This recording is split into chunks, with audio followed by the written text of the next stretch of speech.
Bonjour, je m'appelle Emma Lucchini, vous regardez Cinéma avec deux M, parce qu'on aime le cinéma.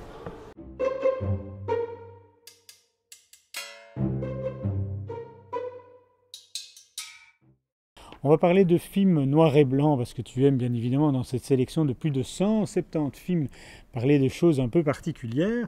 Alors tu as choisi Aferim de Madou Djoud et on part en Roumanie, en Bulgarie et en République tchèque. Oui, on part surtout en Roumanie, en Europe de l'Est. Il y a quelques décennies de cela, parce que c'est vraiment un film d'époque. C'est un film d'époque qui du coup parle beaucoup d'aujourd'hui, mais à travers hier.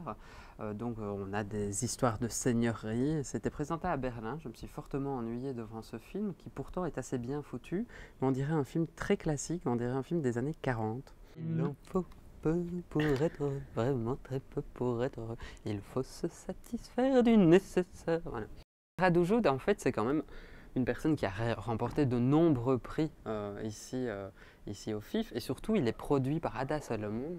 Ada Salomon qui est la productrice roumaine, la productrice qui, je pense, peut, son appartement ou sa maison est décorée de Bayard partout, simplement. Des petites dorures comme ça, ce petit cheval très spécifique, parce que chaque fois qu'elle vient, elle remporte un prix. Donc c'était un peu presque essentiel d'en parler. Le cinéma roumain est assez rare. Moi j'ai trouvé ça très classique, très pompeux, très surjoué.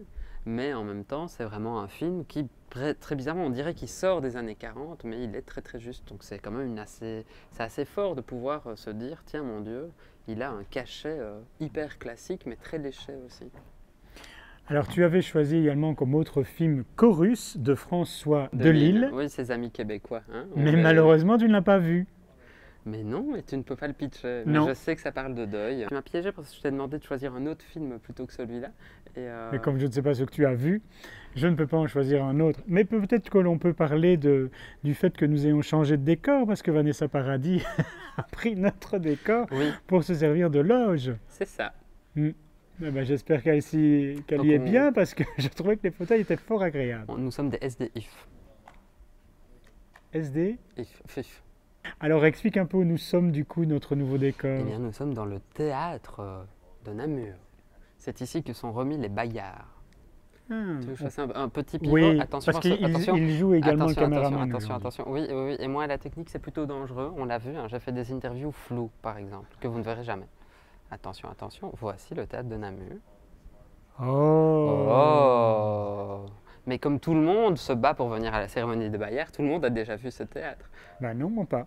Bah oui, mais tu ne vas pas voir de film. Qu'est-ce que tu veux voir? Mais ça n'a rien à voir. Je peux aller à la cérémonie sans voir de film aussi. C'est vrai, hein. c'est vrai. Il y en a beaucoup qui font ça aussi. On appelle ça les picassiettes. Mais généralement, des fois, ils ne vont même pas à la cérémonie. Ils vont directement aux soirées de gala. Il y en a une petite collection. Je propose qu'on en reste là parce qu'en fait, on s'en fout de cette réception.